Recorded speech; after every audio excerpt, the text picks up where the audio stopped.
course, after the 2-year hiatus due to the COVID crisis, Memorial Day traditions returned to the area. It was simply incredible yesterday in Sylvan Lake. It was all smiles as the parade made its way along Garland Avenue.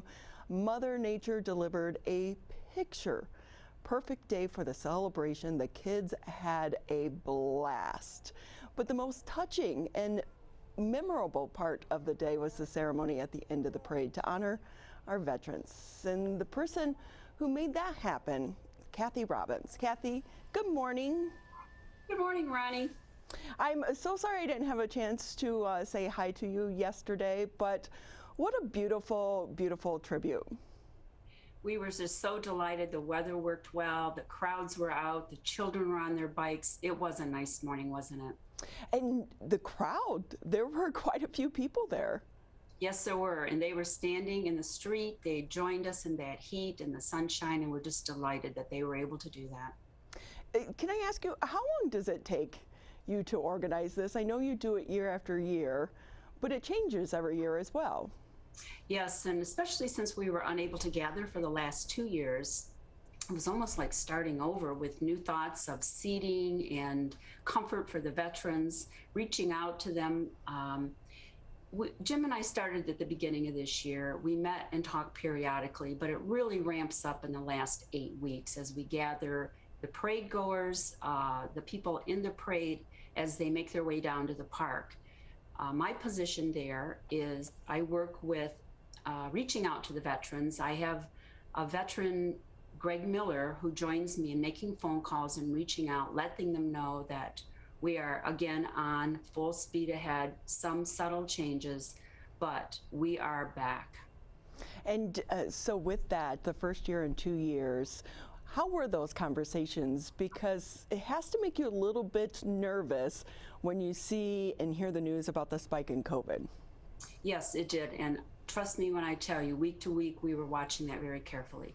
The first year, it caught us off guard. We couldn't believe that we could not have this gathering, but we knew early on, past March, that we were headed that way. Last year, we were expecting it. We did other more quiet, subtle things for the veterans. And this year, we were prepared to follow the numbers. What was going to be safe? Their safety is the most important thing. These gentlemen and women, they worked long and hard for the military. We don't want anything happening in a gathering in our city. It's funny, we went to the Boat Club on, I think it was Sunday night, and we drove past the park there, and it was set up. It was ready for the next day. The flags were out, and even my husband was like, wow, that looks amazing. They do such a great job here, but it really is the dedication of you and so many other people that make it happen. Absolutely. We have layers of people who prepare that park. It starts with the city. John Martin and his crew, Denise, they look out after us. This is the city park. It does not belong to any group. And they arrange for the DPW to prepare the park for us with the lawn cutting, the mulching, that sort of thing. That's followed by the garden club. We have a very active, dozens of fine men and women who work that garden and make those flowers gorgeous. They get that park ready for then us to sweep in with the banners, the flags. We have Sharon Marina, who provides the pots for the monument that we have there. And also what we'd like for the city employees and the everyone who comes together is it just so appreciated. It's layers and layers of people that put this together. Can I ask you about the missing man table? You walk up and no words are even needed at that point. You know it has significance. Absolutely. The missing man table was new to me this year, actually. And I will start by saying the focus is really on the killed in action. We recognize our vets, and we'll talk about that in a moment, but the killed in action is what Memorial Day is all about. And we have tremendous respect for that concept. Wes Cottrell, who is a Sylvan Lake resident, brought that remembrance to us this year. And what that represents is that at dinner tables all across America and in military dining areas. They have tables that represent the missing person. Each item on the table, a candle, a flower, salt, lemon, represents a certain aspect of the sweetness, the bitterness, the sorrow that families go through when someone is missing from their table through being killed in action.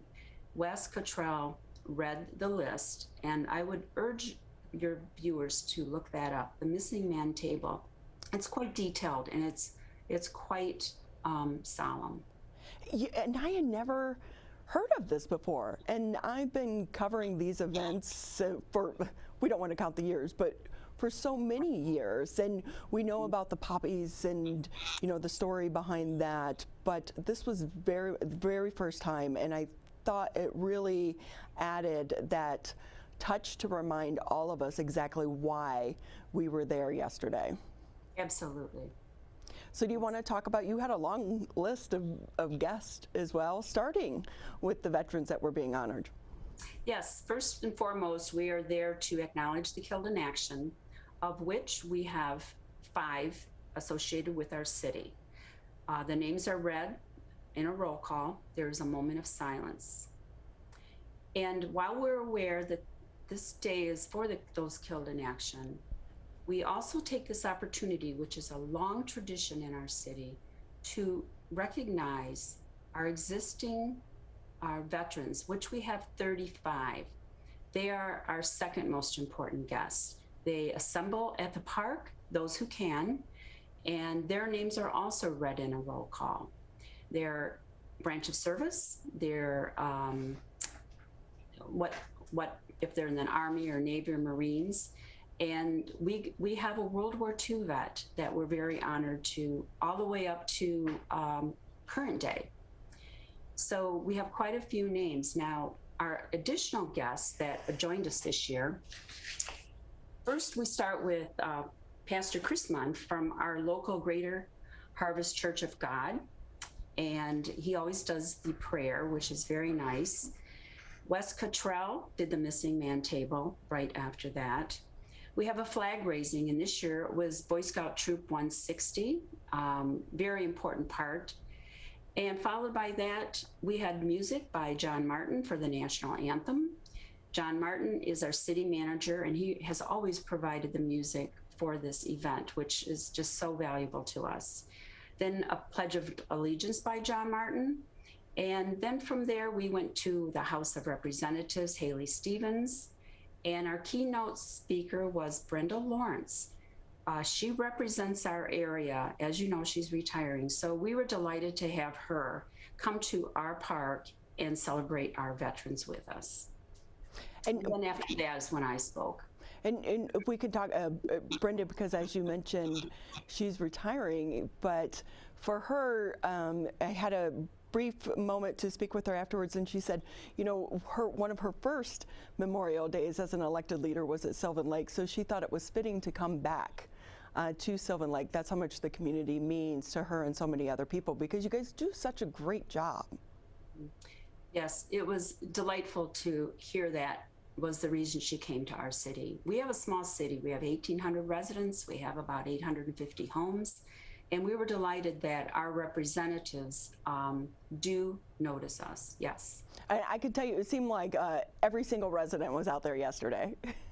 Yeah, very nice crowd. And it was probably the largest crowd I've seen. And one of the people who came from the parade and stood in that street in that heat said to me, I could get real emotional here, is that, what do you think our veterans did in their time of service? How many times were they at attention or in a situation where they had heat and cold and snow and a situation that wasn't comfortable for them? This is the least we can do, is to be out there and let them know we support them. Well, and with that, I know that you spend so much time on this. Can I ask you, what does this mean for you? Why do you do it? Because it's important work. They deserve it. They've given up a great deal for our country long ago, that stays with them their whole life. I do it because I hear this from them.